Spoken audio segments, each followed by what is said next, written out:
रहल छी AP production के प्रस्तुति।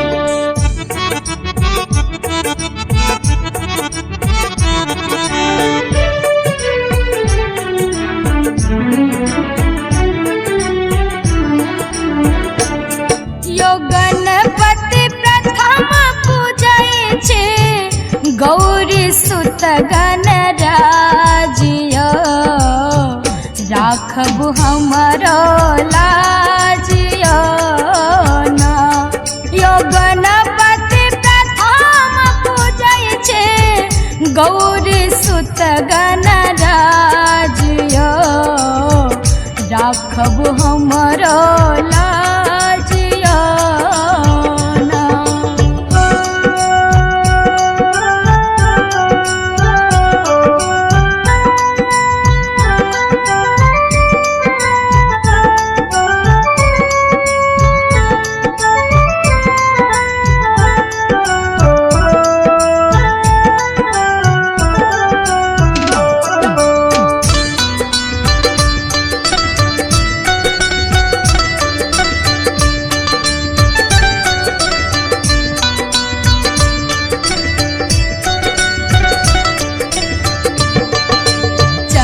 चल चतुर है गिरजानंदन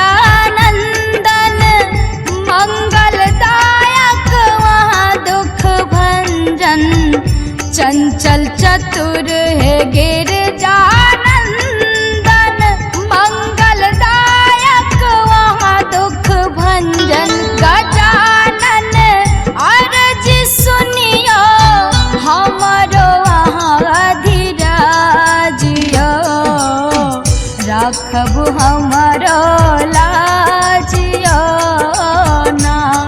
गजानन अर्ज सुनियो हमरो वही अधिराजियो राखब हमरो लाजियो ना।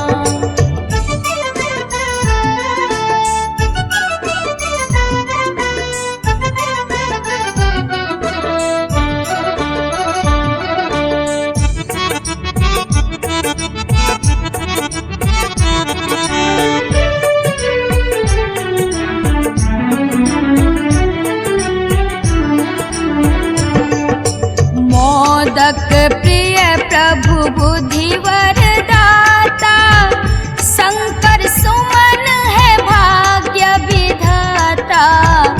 मोदक प्रिय प्रभु बुद्धिवर दाता शंकर सुमन है भाग्य विधाता।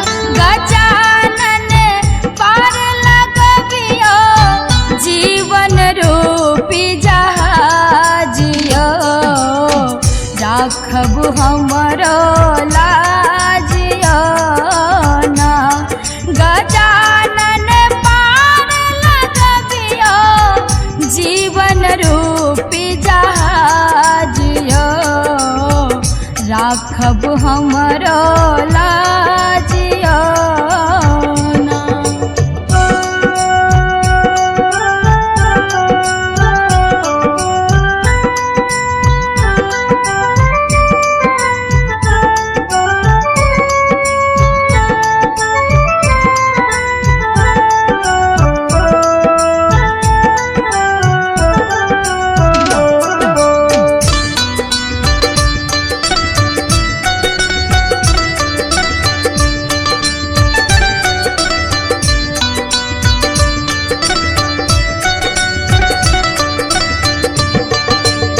भादो मास के चौठ इजोरिया घर घर पूजन होत चहुरिया।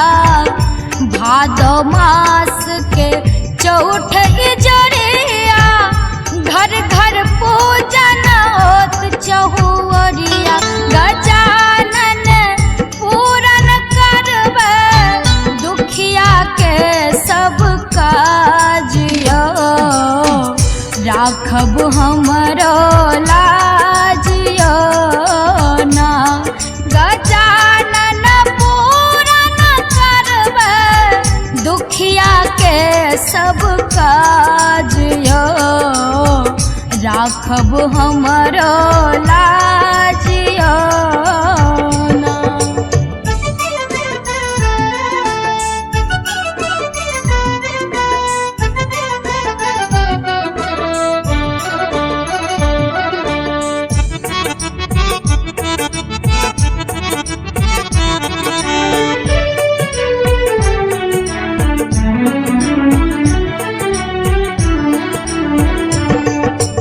माधवक विनती सुनु सरकार, लंबोदर आहा गौरी के दुलार। माधवक विनती सुनु सरकार, लंबोदर आहा गौरी के दुलार। गजानन शोभा गावे, वंदन स्वर संग साजियो। राखब हमरो लाजियो